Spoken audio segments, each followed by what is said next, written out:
nandito ako sa MOA ngayon and kasama kong 18 para sa araw natin to. Thank you so much, Ninang TM and SM MOA para sa event na to. And of course, SB19 Philippines, yeah, kami yon. So, thank you so much. Tingnan natin mga tao. Ang dami. Ang dami na! Grabe, napagod na ako, charot. So, ang daming tao, guys. Pumunta na kayo dito, pero pag in-upload ko to, tapos na, charot. So, yan. Tingnan natin yung mga tao dun. So, yun. And mag-interview pa kami ng mga fans. So, see ya! A few moments later. Tingnan natin ang mga booth, guys. So, sobrang busy po si Tita Gemma. Ang nanay ni Justin ng SB9. Busy. Ang daming ginagawa. So, try. Tingnan natin. Hi, Tita. Okay lang. Picture. Video. Hi, Tita Gemma. Si Tita Gemma nga pala. Anong masasabi niyo po, Tita? Ay, nako, congratulations! Ang ganda ng venue natin ngayon. Ang sarap ng pakiramdam, malamig. Nakakatuwa na sama-sama uli. SB19 Philippines! Congrats! Ayun, ang saya. Enjoy tayo today. Yeah. Thank you, Tita, sa pagpunta. Oh, it's always our pleasure na maka-attend sa mga ganitong gathering. Love namin kayo, Tita. Lahat kayo din. Love na love namin kayo. 18, lahat. Lahat ng mga fan bases. Love namin kayo. So, looking forward dito kayo kung ano ang program natin. Yeah, thank you, Tita. Mall of Asia Music Hall is presented by SB19 Philippines. Hi, Tita Miley. Hello! Okay ba ang ating mga itsura dito? Yes, sobrang ganda niyo po talaga. Hello po! Ano pong masasabi niyo? Nandito po kayo sa event ng SB19 Philippines again and again. Yeah. Nakaka ba yun? Extra energy na ang nararamdaman ko. Parang na-overwhelm ako sa dami ng nakikita kong 18. Ayan. Dahil sa, alam mo na yon, sa nakikita kong support, kahit na wala yung boys dito at nandito pa rin yung mga fan para support din yung fan gatherings na ganito. Kaya sa mga 18 na nandito today, ayan, thank you so much. And to SB19 Philippines, again, thank you so much. And sa sponsor, TM, oh! So, thank you so much, Tita. Yeah. Sobrang salamat, Tita. Lagi kayong dito sa amin. Oh my God! Wow! And ito nga pala, Tita. Let's enjoy, guys. Ayan, ang aming product. Ayan. Bumili na kayo, guys. Ayan. Para sa fairer. Beautiful skin. Ayan. Meron po tayong Kojic Gluta Soap. Ayan, by Bury Me. Yan, exclusive po sa Bury Me products po. Ayan. Meron po ako tayong akong strawberry soap. And yung pong mga perfumes ko ay perfume inspired po sa mga boys like kay Ken, Josh, Pablo, Stel, and Justin. Ayan. Inspired po sa kanila yan. And meron po akong four po na pang women's na scent. Ayan, na personally ako po ang namili para sa scent na yan. Para sa ating mga minamahal na 18 girls. Ayan. Para po tayo ay laging mabango. Ayan. Kamahal-mahal. Kayakap-yakap. Ayun, may gano'n. Tita, pag nagpabango ba kami niyan, magiging kaamoy ba namin ng SB19 at kayo? Ay, syempre naman. Pabanguhin natin ang buong Araneta Coliseum sa darating na Dunkin Donuts Thanksgiving concert. Ayan. Thanksgiving concert. Tara. Check nyo po yung aking tawag dito page. Ayan, meron po akong FB pong page. page nyo? Bury Me by Junlen. Ayan. Bury Me by Junlen. Check nyo po. Ayan, pwede po kayo mag-order doon. Direct po sa page ko. Ayan. Thank you so much. Direct order na. Yes, direct order na kayo. Nanay ni Stelia. Ayan. Punta na kayo dito, mga hahabol pa para sa fan gatherings. May libre ang PC. Ay, taray. Yes. May photocard pa yan, Tita. May photocards pa. Ano ba yun? Ayun ba yun? Yes, yung mga naka-display dyan. Wow. Yan yung mga photocards na yan. Grabe. Super, thank you talaga, Tita. Salamat. Thank you so much. Hello everyone! So nandito kami sa MOA. Kasama ko nga pala yung kamukha ni Pablo. Cosplayer ka ba ni Pablo? Ako si Pasimuno. Pasimuno? Wow, Pasimuno. So, gaano mo ka-idol si Pablo? Mula sa passion hanggang sa pagkanta at sa pagiging pinuno. Wow. Kasi ako po yung pinuno ng FB19. FB19 means fanboys ng FB19, ng wow. SB19. Asan yung iba mong mga kasamahan? Kompleto na ba kayo? Dalawa lang kami sa ngayon. Magpe-perform yung isa. Wow, taray. Sino nga palang mga bias nyo? Ikaw? Pablo. Pablo. Bakit po bias si Pablo? Sobrang nakaka-relate ako sa mga music niya, sa mga kanta niya.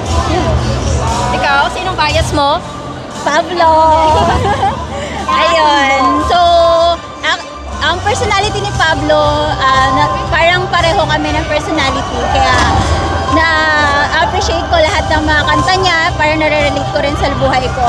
And at the same time, natutulungan niya rin kami na maging siya yung pinaka-stress reliever namin. Thank you, Pablo. Salamat sa musika mo, Pablo and SB19. Bias ko po ay si Stel. Wow! So nandito ang mami ni Stel. Oh my God! Namit mo na ba? Yes po, kanina. Nakapag-picture na. Sobrang bait niya. Yeah, sobrang bait. So bakit mo bias si Stel? Kasi ang galing niya kumanta. Ever since naman go up na nila, siya na yung bias ko. Kasi bukod sa kanta, galing din niya sumayaw. Yung ballet po namin, kailangan siya baliin to. Okay, ganun pa rin. Anong bias nyo? Si Josh, office pa? Wow! Di ba? Lost and found na cup. Okay. Bakit nyo po siya bias?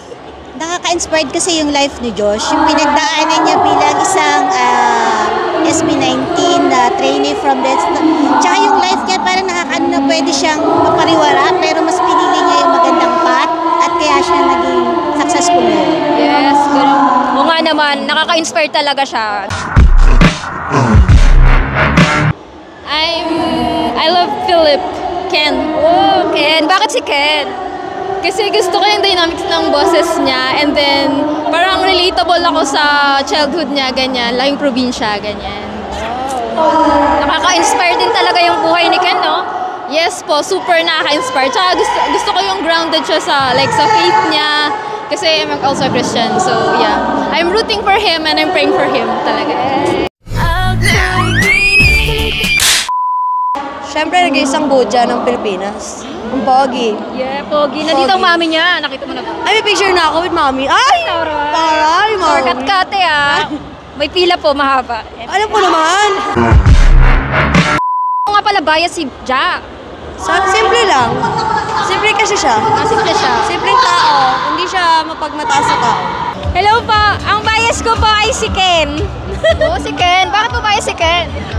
Nagsasayaw din po kasi ako. Ganito. So, gaano ba nakaka-inspire si Ken sa'yo? Paano kanya nai-inspire? Kapag sobrang stress ko, ayun, tapos tinitingnan ko lang yung picture niya. Ayun, motivate na ulit ako na-inspire ako sa kanya na hindi siya nag-stop kahit na ang dami niyang struggle sa buhay. Ayun. Sobrang nakaka-inspire talaga. Oo. Si Justin po. Bakit si Justin? Kasi cute siya tingnan, tsaka bunso. Katulad ko po, ako po yung bunso sa family. Oh. Paano ka nai-inspire ni Justin? Kasi creative, siya, diba? Creative production siya. And ako rin po, medyo ma-creative ako na tao, na mahilig ako sa artistic visuals. Kaya parang medyo nare-relate rin ako sa kanya, sa mga stories niya, nararamdaman ko. Katulad po nung kaibigan, nakakasakit pero nakaka-relate. Nakaka-relate ka? Opo. Ay. Oh my God. Tatlo po kasi yung bias ko, si Stel, Justin, and Josh. Bakit niya po sila bias? They are so talented and unique. Tsaka they are all handsome. Yeah. Talented na handsome pa. Hello everyone! So nandito nga pala ako sa MOA. Kasama ko nga pala yung mga performers namin na 18 din, mga fanboys. So tatanungin natin na sila. Sinong bias nyo sa SB19? Ang bias ko po ay si Stel. Heavenly Boys. Si Ken. Yeah, very obvious. So bakit nyo nga pala bias si Stel at si Ken? Stel, naku, grabe kasi yung vocals niya as singer. Sobrang hinahangaan ko talaga siya at ina-idolize. Ikaw? Si Ken, mangas. Sobrang angas niya kaya gusto ko siya. Kasing angas mo nga di ba? 6th anniversary na ng SB19 ngayong buwan. So, anong masasabi niyo sa SB19? Ay, Anong message mo sa SB19? nako, maraming salamat po sa SB19. Kung hindi namin kayo nakilala, wala kaming makikilalang ganito ka solid na family at hindi rin na mabuboost yung confidence and yung talent sa meron kami. Thank you for paving the way sa pagpapakilala ng P-pop internationally. Ayun po. Yes, thank you so much. Galing mo nga pero galing nyo, promise. So, ikaw, anong masasabi mo sa SB19? 6th anniversary na. Ayun, syempre, nagpapasalamat ako sa SB19. Hindi ko makikilala yung mga taong to kung wala sila. At ayun, parami kami ng parami at magpaparami palalo. As an old 18, masaya ako na nakarating tayo dito ngayon sa year na to, na 6 years, kasi hindi lahat ng group makakarating sa ganito at hindi lahat ng fandom magtatagal ng ganito. I'm so happy that we made it and sana more years to come to us. Thank you po. Hello po, new fan nyo po ako kasi influence po ako ni ate and I'm so proud sa mga nakamit nyo po. Mahalin mo forever. Yes, thank you so much. Thank you po. Happy anniversary. Sana walang magdi-disband, please lang. More powers and salamat palagi. Salamat kasi nagpapatuloy sila kahit ang daming struggles, ang daming pinagdadaanan. Pero ayun, nakaka-inspire na sa kabila ng maraming pinagdadaanan, nagpapatuloy sila. And ayun, ganun din kami. Patuloy lang din kami susuporta sa inyo. Mahal na mahal ko kayo. I love you, SB19. Bihira ako pupunta sa mga concerts nila, but one thing is for sure, I'm always praying for them talaga that they will stay humble, grounded, and they will be a good influence talaga to, especially the generation today, the kids. Ang masasabi ko, more success at mas marami pang awards, tapos this globe denomination. Wow. World denomination. About sa SB19 Philippines, TM and SMO, dahil sa event na to, ano pong masasabi niyo po? Napakagaling. Very entertaining and at the same time, nag-e-enjoy lahat. Kahit ako, nag-e-enjoy happy and marami ding pa-freebies dito. Wow! Thank you kasi nagkita-kita ang mga fan ng SB19, lalo na ang 18 na malalayo. Ayun. Sobrang saya na kasama namin ang 18. Sobrang sarap sa feeling na we are family, ganon. Yeah, we are families. Oh, ikaw! Ayan, masaya. Before, nag-iisa lang ako, concert goer. Ngayon, madami na kami. Ayan, sila yung nag-a-approach, sila yung lumalapit. And then, I'm so happy na belong ako sa family ng 18. Yeah! So much! Once again, thank you so much TM, SMOA, and of course SB19 Philippines para sa fan gathering na ito. So super fun at yan, 'di ba? Pwede kayo nga pala mag-picture dyan. Actually, sobrang lawak and ang lamig. Hindi mainit. So magiging fresh ka pa rin kahit anong mangyari. Even si Tita Gemma, yun din na sinasabi. Yung mama ni Justine na super love niya yung venue. Okay, thank you so much sa panonood, guys. And congrats sa ating event, SB19 Philippines. 'Di ba? Pack the learn, level up yarn.